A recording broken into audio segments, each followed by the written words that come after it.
러시아의 우크라이나 침공으로 세계는 계속해서 긴장 상태입니다. 각국에서 제재를 가하고는 있지만 아직 우호 입장을 보인 중국이 존재해 현재는 중국도 추가로 경계해야 하는 위치에 놓인 것입니다. 중국은 오래전부터 세력을 키워 국제사회를 위협해온 바 있어 세계는 중국의 입장을 분명히 할 것을 요구하는 상황입니다. 실제로 과거부터 중국은 러시아와 북한 등 서방 국가들이 경계하는 세력들과 협력 관계를 유지해왔습니다. 이에 따라 각국에서는 군비 증강에 힘을 쏟은 바 있습니다. 중국의 부상의 위협을 느끼고 군비 증강에 나선 것으로 풀이됩니다. 최근 5년간 전 세계적 무기 거래량이 줄어드는 추세였지만 한국, 일본, 호주는 무기 수입이 급증한 것으로 나타났습니다. 이 기간 우크라이나의 무기 수입이 431%나 증가하는 등 러시아를 염두에 둔 유럽 지역 무기 수입도 크게 증가한 것으로 나타났습니다. 스웨덴의 스톡홀름 국제평화연구소는 2017에서 2021년 전 세계 무기 거래량을 분석한 보고서를 14일 발표했습니다. 지몬 베제만 스톡홀름 국제평화연구소 수석연구원은 남미의 무기 수입이 50년 만에 최저 수준에 도달하는 등 긍정적인 진전이 있었지만 유럽, 동아시아, 오세아니아, 중동과 같은 지역으로 무기 수입 비율이 증가해 걱정스러운 군비 증강에 기여하고 있다고 밝혔습니다.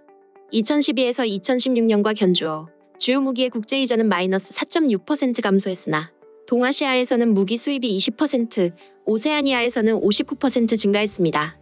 특히 한국 71%와 일본 152%, 호주 62%의 수입이 크게 늘었습니다. 수입액을 기준으로 한 10대 무기 수입국에도 세 나라 모두 이름을 올렸습니다.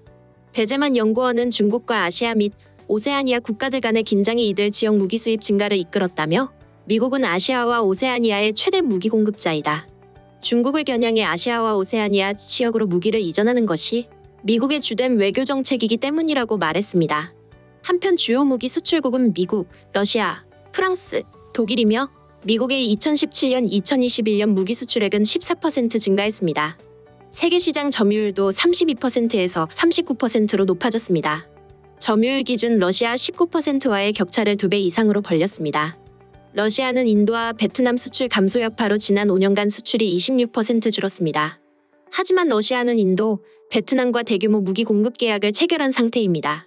지난달 유엔에서 러시아의 우크라이나 침공 규탄 결의안을 채택할 때 인도와 베트남은 기권한 바 있습니다. 한국은 2012에서 2016년보다 177% 증가한 38억 달러를 수출해 세계에서 8번째로 많은 무기를 수출하는 나라로 파악됐습니다.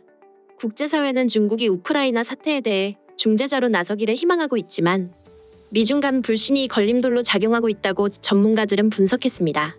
중국이 러시아 설득에 나서지 않는 것은 외교적 철학적 이유 때문만이 아니라 미국과의 관계 때문이기도 하다는 설명입니다.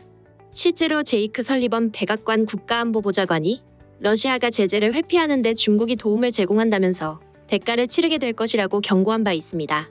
설리번 보좌관은 13일 CNN의 스테이트 오브 유니온에 출연해 미국 정부는 중국이 러시아의 경제적 또는 물리적 지원을 어느 정도 제공했는지 면밀히 주시하고 있다면서 만약 그렇게 된다면 대가를 치르게 될 것이라고 밝혔습니다. 그는 또 중국은 러시아의 우크라이나 침공 전 비록 전체 계획을 알지 못했더라도 러시아가 우크라이나에 대해 무언가를 계획하고 있음을 알고 있었다고 본다고 전했습니다.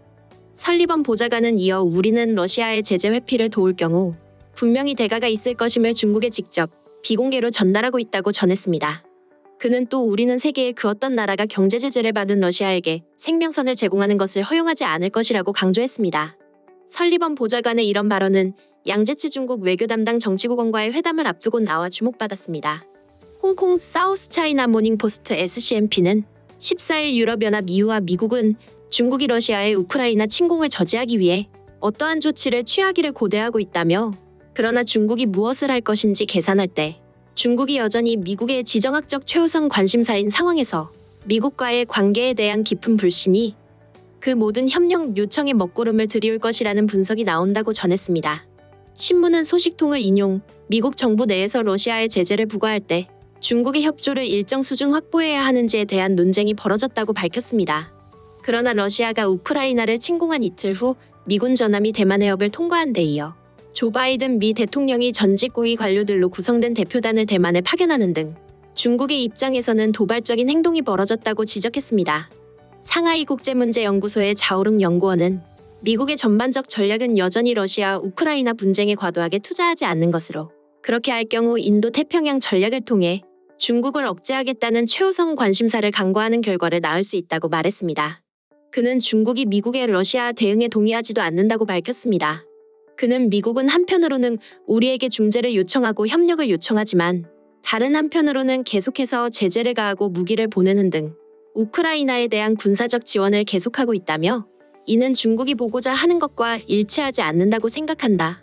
우리는 우크라이나 사태에 개입할 경우 공정성이 어느 정도 확보되길 원한다고 말했습니다. 그러면서 중국이 미국보다 유럽과 대화하기를 원하는 것도 바로 이 때문이라고 부연했습니다. 앞서 시진핑 중국 국가주석은 지난 8일 에마뉘엘 마크롱 프랑스 대통령, 올라프 숄츠 독일 총리와 화상회담에서 현재 우크라이나 사태가 매우 우려스럽다면서 프랑스와 독일 그리고 유럽과 소통하고 당사국의 요구에 근거해 국제사회와 함께 적극적인 역할을 발휘하겠다고 말했습니다. SCMP는 해당 회담의 결과물은 없지만 최소한 회담은 긍정적이었다면서 이는 그 며칠 전 토니 블링컨 미 국무장관과 왕이 중국 외교 담당 국무위원 겸 외교부장이 같은 이슈를 놓고 했던 전화 통화와 대조를 이룬다고 지적했습니다. 블링컨 장관과 왕 부장은 지난 5일 통화에서 우크라이나 사태와 관련해 소통했지만 상황 인식과 대응 방안을 놓고 재차 평행선을 그린 바 있습니다. 중국 푸단대 국제관계 전문가인 런샤오 교수는 미국이 중국의 중재자 역할을 지원하는데 그다지 노력하지 않는다고 바라봤습니다. 그는 미국은 러시아 제재에 집중하면서 중국이 중재하는 데는 사실 관심이 없어 보인다며 중국의 입장에서는 미국이 우크라이나 전쟁을 활용해 서방 동맹들과 밀착하고 향후 그들이 중국에 맞서 더욱 뭉칠 위험이 있다고 말했습니다. 한편 중국 네티즌들은 미국이 경고 메시지를 보내자 강경한 입장을 보이고 있습니다. 미국은 속셈이 매우 불순하다. 중국과는 무관하게 우크라이나를 끌어들이려고 한다. 미국은 반인륜적인 일을 하면서도 중국에게 이래라 저래라 한다. 미국은 정말 무례한이 따로 없다.